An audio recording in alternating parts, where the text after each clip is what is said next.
Olá, aluno do Clube de Estudos. Hoje nós vamos iniciar a nossa primeira aula, a aula que vai tratar sobre o capítulo 1 e o capítulo 2 do nosso livro de referência, ok? Pois bem, o capítulo 1 ele vem intitulado como O que é tradução? De que forma que essa tradução é feita? Como que isso acontece? Então, o verbo traduzir, ele vem de uma palavra latina que se pronuncia traducere, que significa conduzir ou fazer passar de um lado para o outro.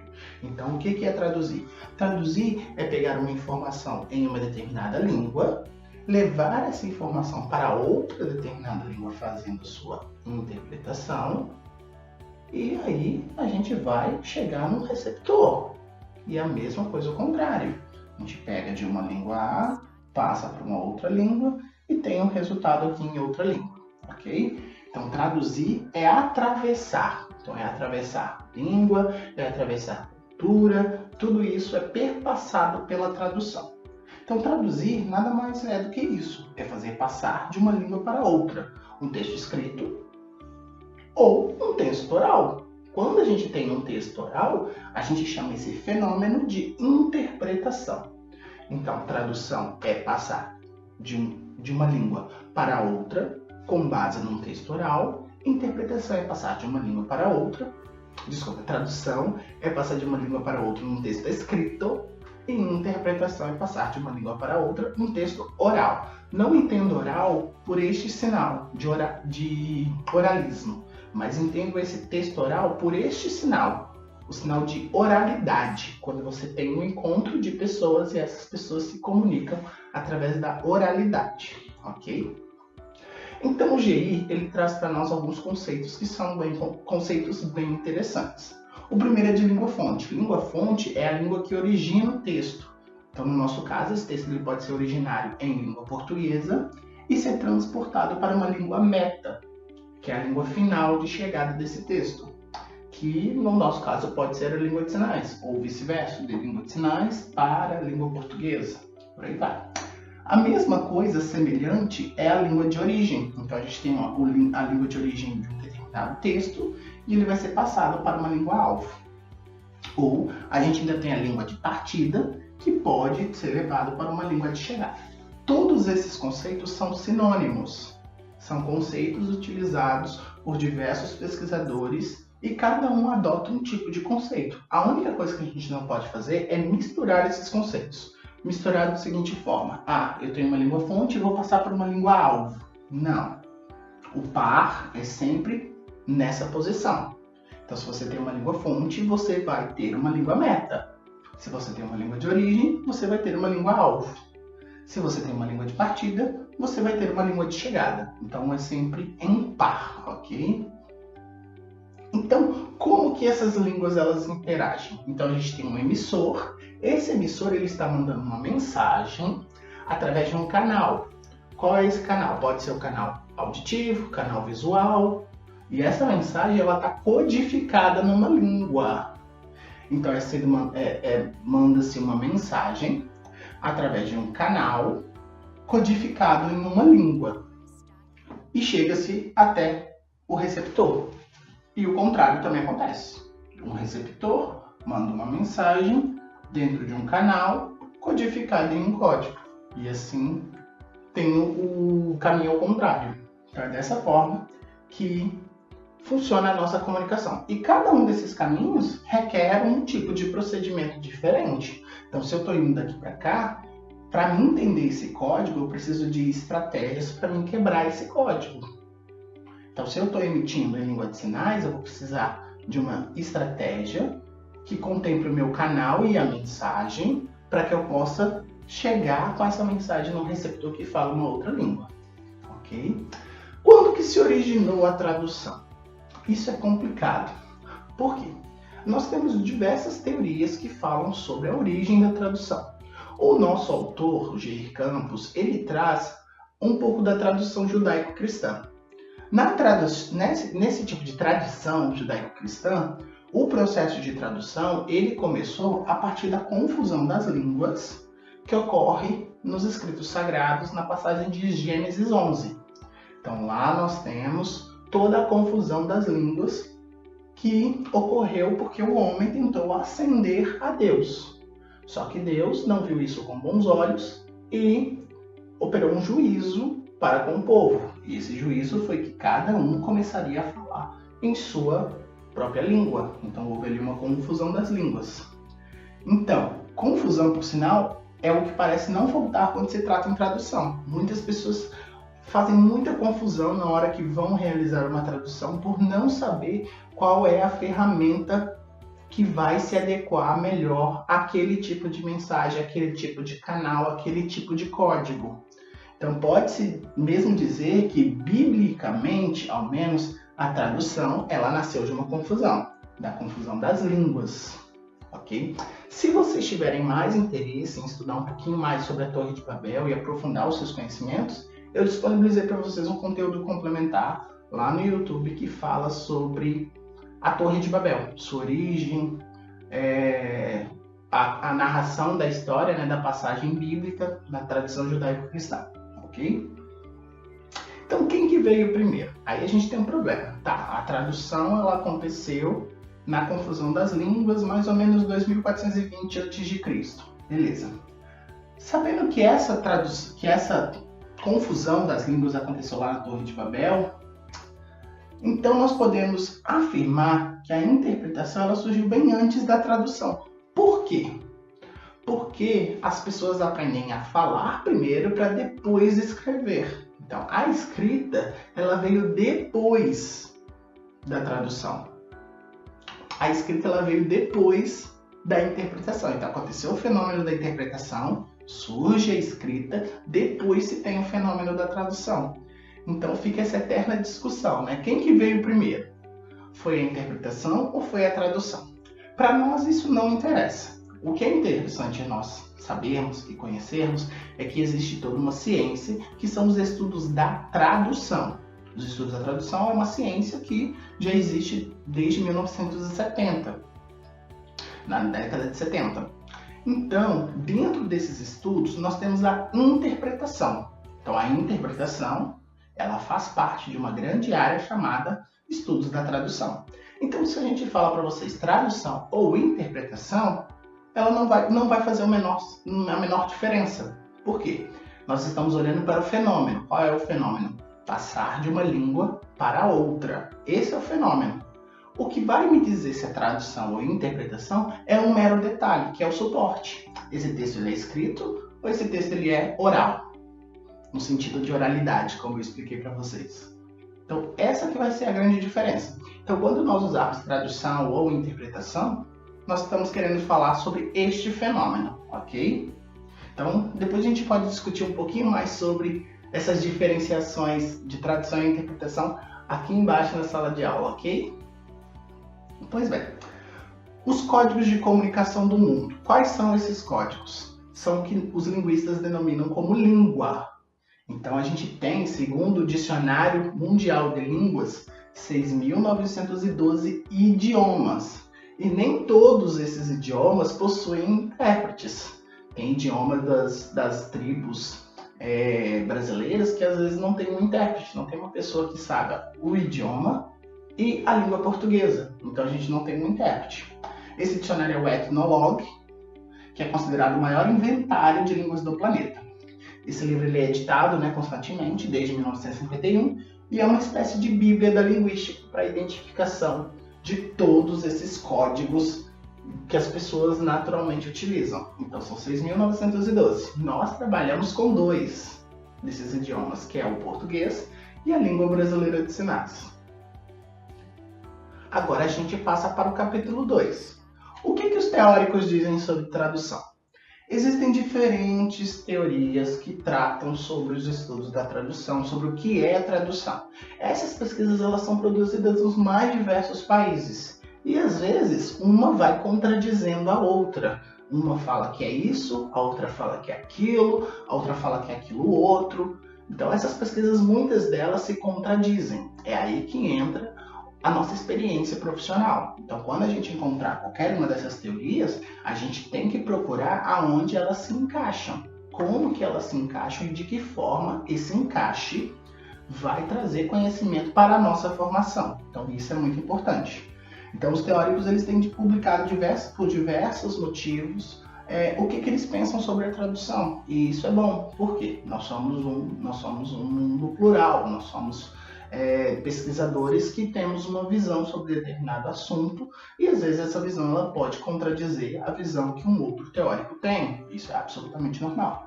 Mas todos vão explicar o que é tradução e como que se faz essa tradução. Vocês já devem ter ouvido falar sobre uma teoria chamada teoria da equivalência, que a gente fala que ela é um pouquinho maldita. Por quê? Catford, ele definiu que a tradução é a substituição de material textual de uma língua em material textual equivalente em outra língua. Tá, mas o que é equivalência? Equivalência é você pegar uma língua, encontrar uma palavra nessa língua e tentar achar a mesma palavra com o mesmo valor e com o mesmo significado em outra língua. A gente sabe que isso é praticamente impossível. Por quê? As línguas não são iguais. Cada língua tem uma forma diferente de se articular e de se convencionar. Então, por exemplo, a palavra saudade. Não existe outra palavra em qualquer outra língua que exprima a mesma coisa que a palavra saudade exprime em quem fala a língua portuguesa. Então, se você vai traduzir isso para o inglês, você precisa de uma outra construção que dá essa ideia de saudade, mas não é equivalente. Então, atualmente, não se tem trabalhado muito com o conceito de equivalência por entender que as línguas são diferentes. As línguas elas não se equivalem. Eu não tenho uma palavra em português que vai me dar um sinal em língua de sinais. Não tem. A língua de sinais não é constituída dessa forma e a língua portuguesa também não. Então a gente precisa procurar palavras que exprimem essa mesma emoção e o mesmo sentido. Às vezes essas palavras podem ser diferentes, às vezes elas podem ser iguais, mas aí não tem uma relação de equivalência, ok? Se vocês quiserem aprender um pouquinho mais sobre essa questão da equivalência de línguas, de como as línguas elas funcionam, existe um fenômeno atualmente que é a neutralização da tradução. O que é a neutralização da tradução? É quando você não percebe que aquele texto é traduzido. Isso acontece muito em filmes. Por quê? Em filme a gente tem uma tradução linguística e cultural. Então aquele filme ele tem que trazer o espectador daquela língua para dentro daquele universo para que aquele espectador acredite que aquele universo existe no seu país. Então um exemplo muito claro disso é uma música que ficou mundialmente conhecida, que é a música do filme Frozen, que é uma animação da Walt Disney. E essa música, ela passou por um processo de tradução muito grande. E essa tradução, ela